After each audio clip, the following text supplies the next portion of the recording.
지난 3월 신한금융그룹과 우리금융그룹에 각각 새로운 수장이 취임했습니다. 지난주 모두 취임 100일을 맞았는데요. 지금까지 행보가 어땠는지 또 그룹 청사진은 어떻게 설정할 것인지 관심을 모으고 있습니다. 박윤신 기자와 이야기 나눠보겠습니다. 박 기자, 우선 신한의 진옥동 회장 벌써 취임 100일이 지났군요. 네, 그렇습니다. 진옥동 신한금융그룹 회장은 지난 3월 23일에 공식 취임했는데요.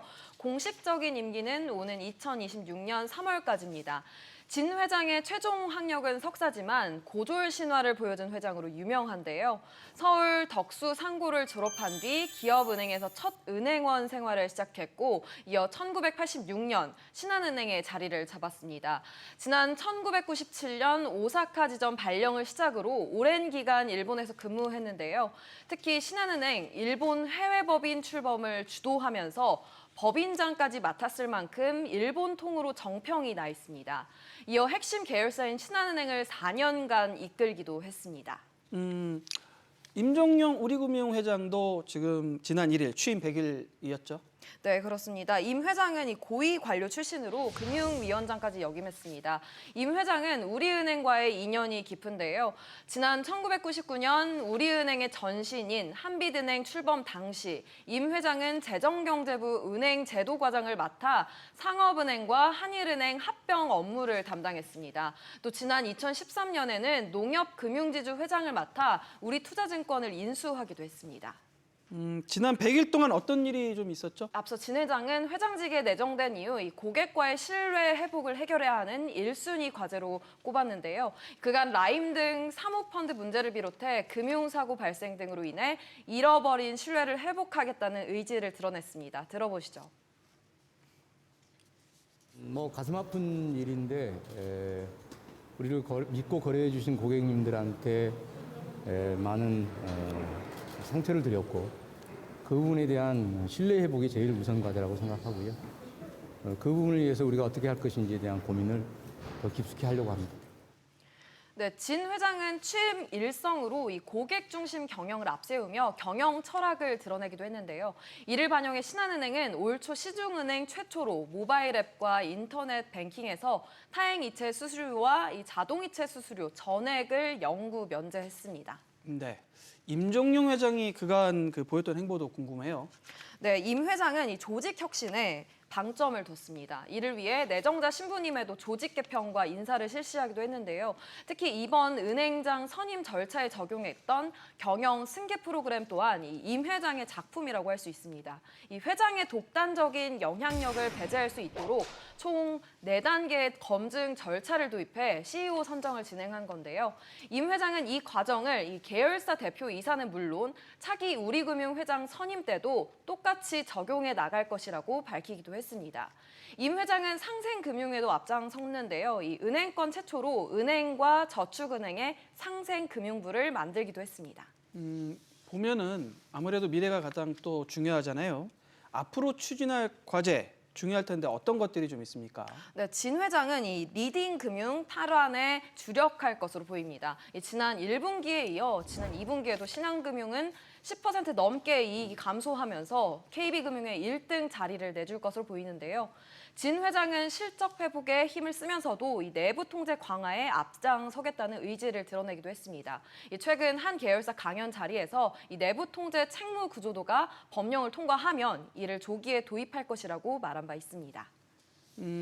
우리금융 임 회장 역시 풀어야 할 과제가 많이 남아있죠. 네, 그렇습니다. 임 회장은 가장 큰 과제로 조직 안정화를 꼽고 있는데요. 이 계열사 CEO 선임 작업은 거의 마무리 단계이긴 하지만 이 공석인 우리금융경영연구소 CEO를 선임해야 합니다. 또 임 회장은 소매금융 위주에서 벗어나 이 기업금융을 포함한 이 도매금융 중심으로 성장해 나가겠다고 밝힌 바 있는데요. 다만 우리금융의 관료와는 경계해야 한다는 지적도 나옵니다. 우리은행이 사실은 기업금융에 강한 쪽이라서 이번에 우리은행장을 그쪽에 전문 분야 사람을 또 앉힌 것 같은데 조직 혁신이 필요하다고 하면서 원래 우리은행이 잘하던 것만 지금 강조하고 있고 실제 혁신은 일어나지 않고 있는 부분도 또 비이자 수익 확대를 위한 이 증권사와 보험사 등의 계열사 인수도 임 회장의 큰 과제로 꼽히고 있습니다.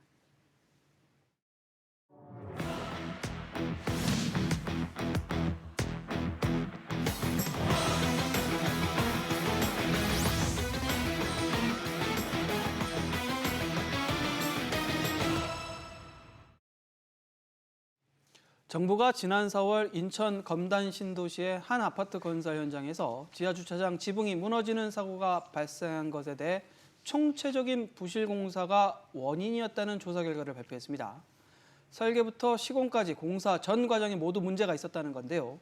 그런데 GS건설의 부실 시공 논란은 비단 이 아파트에서만 불거진 것이 아닙니다. 지난달에는 서울 강남 개포동자의 지하주차장에서 물난리가 벌어졌고 최근에는 입주를 막 시작한 평택의 한 신축 아파트에서도 비슷한 문제가 일어났습니다. 박채은 기자와 이야기 나눠보겠습니다. 박 기자, 우선 그 검단 신도시 지하주차장 붕괴 문제부터 좀 짚어보죠. 이 공사에는 GS건설이 구체적으로 어떤 잘못을 한 건가요? 네, 이 경우에는 시공에 앞서 먼저 설계가 잘못되긴 했는데요. 주차장의 구조상 32개 기둥 모두에 철근이 들어가야 했는데 설계사가 이 중 기둥 15개에 대해서는 설계도에 철근 배근 표기를 누락했습니다. 이 철근들이 빠진 지점이 붕괴 사고가 일어난 부위입니다. 문제는 시공사인 GS건설이 이 부실한 설계도를 바꿔도 제대로 확인하지 않은 채 공사를 진행했다는 점인데요. 심지어 시공 과정에서 설계도에 표기된 기둥 4곳의 철근마저도 추가로 빠뜨렸습니다. 시공사가 작성되어 있는 샵 드로잉에도 이런 전단 보강에 대한 사항들이 다 누락이 돼 있었습니다. 이런 부분들이 가장 직접적인 원인이고요. 근데 전단 보강이 누락됐으니까 저항력이 절반 이하로 떨어졌다라고 볼 수 있고요. 시공에서 사용한 콘크리트도 문제입니다. 콘크리트는 기둥과 함께 지붕을 떠받치는 역할을 하는데 강도가 기준치보다 30% 낮을 정도로 품질이 좋지 않았습니다. 보면은 이 정도면 지금 사태가 상당히 심각해 보이는데 GS건설 결국에 이 단지를 다시 짓기로 했죠? 네, GS건설은 시공사로서의 책임을 통감한다며 정부의 조사 결과를 모두 인정했습니다. 그러면서 사고가 발생한 아파트 단지를 전면 재시공하겠다는 계획을 밝혔습니다.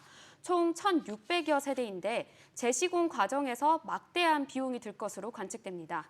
또 GS건설은 입주 시기가 지연돼 불편을 겪고 있는 입주 예정자들에 대한 보상도 충분히 하겠다고 소명했습니다. GS건설로서는 지금 경영 타격 상당히 클 것으로 보여지는데 어느 정도로 추산되고 있습니까? 네, 보통 시공사는 약속한 기간 안에 공사를 끝내지 못하면 시행사에게 손해배상액을 물어줘야 하는데요. 한국투자증권이 추산한 GS건설이 시행사에 물어야 할 배상액은 매월 약 16억 원 규모입니다. 여기에 GS건설이 어떤 행정처분을 받게 될지도 관심사입니다. 국토교통부는 관련 법을 검토한 후 다음 달 중순 GS건설에 대한 처분사항을 발표할 계획인데요. 영업정지나 과징금 부과 등으로 결정될 경우 GS건설의 경영 불안정성은 더 커질 것으로 보입니다. 그런데 박 기자, 여기뿐만 아니라 최근에 그 평택에 지은 그 자이 아파트도 지금 말썽이 돼서 문제가 되고 있다고요? 네, 그렇습니다. 경기도 평택시에 있는 1,050여 세대 아파트 평택 지제역자이의 주차장 지하 2층에서 물난리가 발생했는데요. 바닥에 물이 워낙 많이 고이다 보니 입주민들은 주차를 할 수 없는 상황입니다. 해당 아파트는 지난달 말부터 이미 입주를 시작했지만 주차장에 가보니 지하 2층에 주차된 차량은 한 대도 없었습니다. 최근에 입주했는데요. 지하주차장 2층에 침수가 있다고 해서 입주민 입장에서 많이 불안하고 또 여기 안전진단 검사 같은 거라도 좀 했으면 좋겠어요.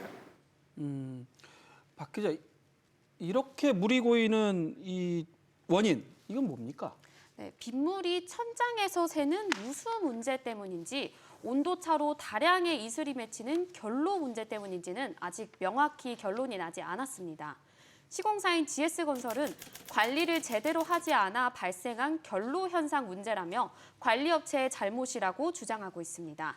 반면 시공사가 시공 과정에서 단열재를 제대로 설치하지 않은, 즉 부실 시공이 이 문제의 원인이라는 의견도 제기되고 있습니다. 지하층 바닥 또는 벽에 수분이 맺히는 현상은 크게 두 가지 원인이 있는데 첫 번째는 결로이고 두 번째는 누수입니다. 그래서 단열과 방수가 중요한데 여기는 원가 절감을 위한 부실 시공이 아닌가 생각됩니다. 원희룡 국토부 장관은 인천 검단 아파트 붕괴 사고 결과 브리핑 이후 GS건설의 다른 사업장도 안전한지 의문이 든다며 공개적으로 비판했습니다. 국토부는 현재 GS건설이 시공 중인 83개 현장에 대한 조사를 진행하고 있습니다.